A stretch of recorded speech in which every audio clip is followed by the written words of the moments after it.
दोस्तों, जय श्री कृष्णा। स्वागत है आपका हमारे चैनल पर। चलिए आज जानते हैं दो ऐसे योद्धाओं के बारे में जिनमें से एक तो स्वयं प्रभु श्री नारायण के अवतार भगवान श्री कृष्ण थे और दूसरे उनके परम भक्त जामवंत जी, जो अति पराक्रमी, जिनने जो स्वयं ब्रह्मा जी से उत्पन्न हुए थे और ब्रह्मा जी के मानस पुत्र थे। श्री नारायण के सातवें अवतार प्रभु श्री राम के परम भक्त थे जामवंत जी। वहीं प्रभु श्री कृष्ण, जो कि स्वयं भगवान नारायण के आठवें अवतार थे, जिनका जन्म द्वापर युग में कंस का अंत कर इस संसार को दुष्टों के अत्याचारों से मुक्त करने हेतु हुआ था। परंतु ऐसी कौन सी परिस्थिति थी जिसके चलते जामवंत जी को अपने प्रभु के अवतार प्रभु श्री कृष्ण से युद्ध लड़ना पड़ा और कितने दिनों तक चला यह युद्ध? जानने के लिए बने रहिए हमारे चैनल पर। उससे पहले यदि आप हमारे चैनल पर नए हैं तो प्लीज़ चैनल सब्सक्राइब कर लीजिए, बेल आइकन प्रेस कर दीजिए और एक प्यारा सा लाइक कर दीजिए। पौराणिक कथाओं के अनुसार द्वापर युग में शत्रुजीत नाम के एक यादव थे, जो भगवान सूर्य के बहुत बड़े उपासक थे और उन्होंने भगवान श्री सूर्य की इतनी उपासना की थी कि भगवान सूर्य उनसे प्रसन्न होकर उन्हें एक मणि प्रदान करते हैं, जिसका नाम रहता है समयंतक मणि। शत्रुजीत उस मणि को धारण करके और हर जगह जाने लगते हैं। उस मणि में इतना तेज रहता है जैसे सूर्य के समान प्रकाशवान हो रहा हो। एक दिन शत्रुजीत उस मणि को धारण करके राज्यसभा में पहुंचते हैं, गोकुल में। तब भगवान श्री कृष्ण को लगता है कि क्या भगवान सूर्य स्वयं पधार गए हैं। जब वह ध्यान से देखते हैं तब उन्हें पता चलता है नहीं, यह तो शत्रुजीत हैं। फिर भगवान श्री कृष्ण कहते हैं कि हे शत्रुजीत, तुम्हें ये मणि कहाँ से प्राप्त हुई? ऐसी मणि तो सिर्फ राजा के पास होनी चाहिए, तो क्यों न तुम यह दिव्य मणि अग्रसेन महाराज को दे दो। यह बात शत्रुजीत को बिल्कुल पसंद नहीं आती है और वह बिना कुछ कहे वहां से चले आते हैं। कुछ समय के बाद शत्रुजीत के भाई रहते हैं प्रसेनजीत, जो उस मणि को धारण करके घोड़े पर सवार होकर जंगल में शिकार के लिए चले जाते हैं और जंगल में शिकार करते समय उन्हें एक सिंह मार देता है और उनके अश्व को भी मार देता है। कुछ दिनों के बाद जब वह प्रसेनजीत जंगल से वापस नहीं आते हैं, तब शत्रुजीत को लगता है कि भगवान श्री कृष्ण ने जरूर मणि को चुराने के लिए उनके भाई की हत्या कर दी और मणि भी चुरा ली। और यही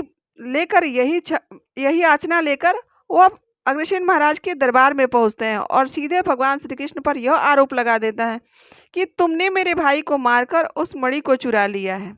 ऐसा दोष सुनकर भगवान श्री कृष्ण कहते हैं कि तुम्हें लज्जा नहीं आ रही है? क्या तुम्हें ऐसा लगता है कि एक मणि को चुराने के लिए मैं तुम्हारे भाई की हत्या कर सकता हूँ?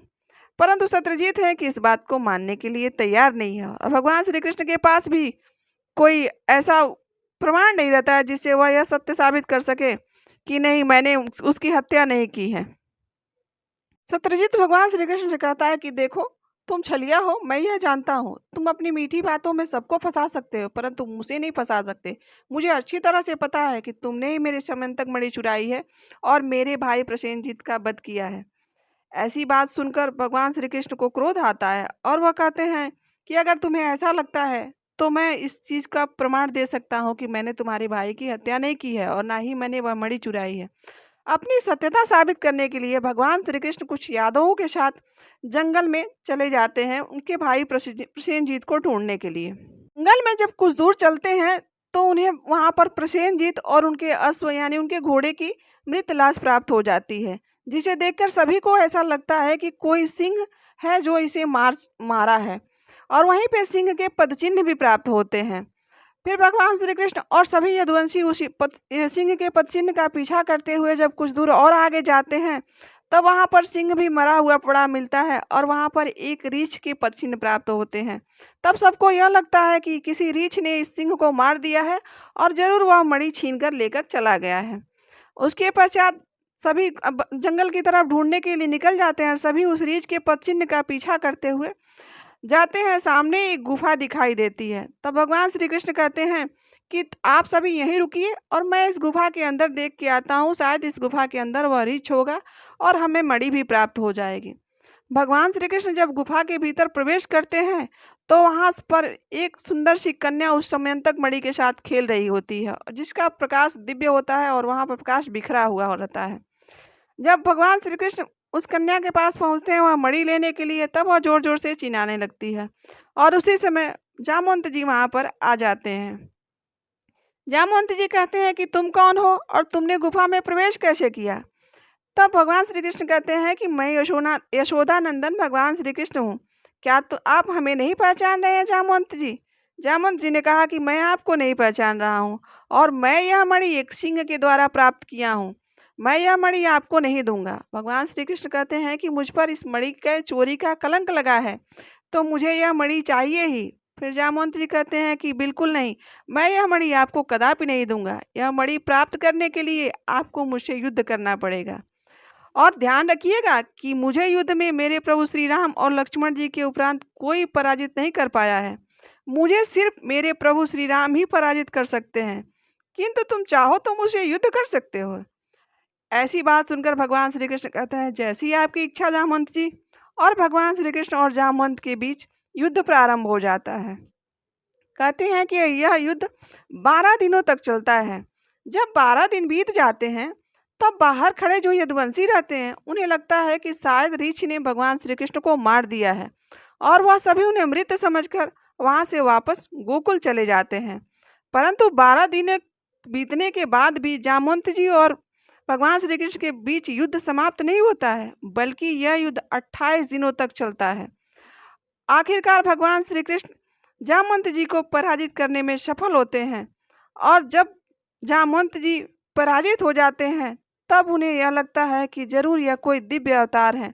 तब वह हाथ जोड़कर पूछते हैं कि हे प्रभु, आप कौन हैं? मुझे श्री राम के अलावा कोई भी आज तक पराजित नहीं कर पाया, तो आपने मुझे कैसे परास्त कर दिया? आप कौन हैं? मेरे प्रभु श्री राम ने द्वापर युग में कहा था मेरे प्रभु श्री राम ने कहा था कि द्वापर युग में वासुदेव के रूप में मैं तुमसे मिलने आऊँगा। तब भगवान श्री कृष्ण कहते हैं कि हे जामवंत जी, मैं वही वासुदेव श्री कृष्ण हूँ जो त्रेता युग में भगवान श्री राम के रूप में जन्म लिए थे। यह बात सुनकर जामवंत जी कहते हैं कि मैं तो तृप्त हो गया प्रभु, आपके दर्शन करके मेरे नेत्र तो धन्य हो गए। मैंने आपके दो दो रूपों के दर्शन कर लिए। उसके उपरांत जामवंत जी वह मणि स्वयं भगवान श्री कृष्ण को सौंप देते हैं और कहते हैं कि आपके मंगलकारी दर्शन करके मेरे युगों की इच्छा पूर्ण हो गई। प्रभु, आप कृपा करके मेरी ये एक और इच्छा पूर्ण कर दीजिए। यह मेरी पुत्री है, आप इससे विवाह कर लीजिए। आपसे श्रेष्ठ वर भला मैं इसे कहाँ से ढूंढ कर दे सकता हूँ। जामवंत जी की यह बात सुनकर प्रभु श्री कृष्ण ने जामवंत जी से उनके विवाह के प्रस्ताव को स्वीकार किया, और प्रभु श्री कृष्ण और जामवंत जी की पुत्री जामवंती का विवाह हो जाता है।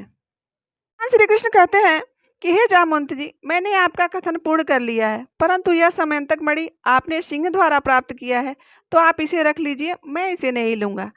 परंतु जामवंत जी हाथ जोड़कर क्षमा मांगते हुए श्री कृष्ण से कहते हैं कि हे प्रभु, मुझसे गलती हो गई, मुझे क्षमा कर दीजिए। यह मणि आपकी है और आप ही इसके हकदार हैं।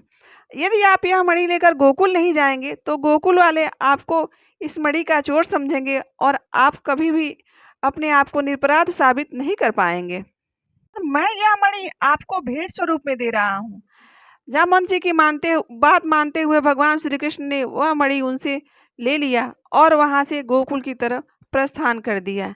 तो दोस्तों, यह थी भगवान श्री कृष्ण और जामवंत जी की कथा। जो जामवंत जी भगवान श्री राम के युग में उनके परम भक्त थे, वही जामवंत जी के इतने दिव्य और दिव्य पुण्य कर्म रहे होंगे कि उनके दूसरे जन्म यानी द्वापर में भगवान श्री कृष्ण के भी दर्शन हुए। तो दोस्तों, कैसी लगी आज की कथा? अगर कथा कहीं भी अच्छी लगी हो तो प्लीज़ हमारे चैनल से जुड़िए और हमें सपोर्ट कीजिए। मिलते हैं किसी और कथा और कहानी के साथ। ऐसी ही कहानियों के लिए आप हमसे जुड़े रहें। यहाँ तक बने रहने के लिए बहुत बहुत धन्यवाद। राधे राधे। जय श्री कृष्ण।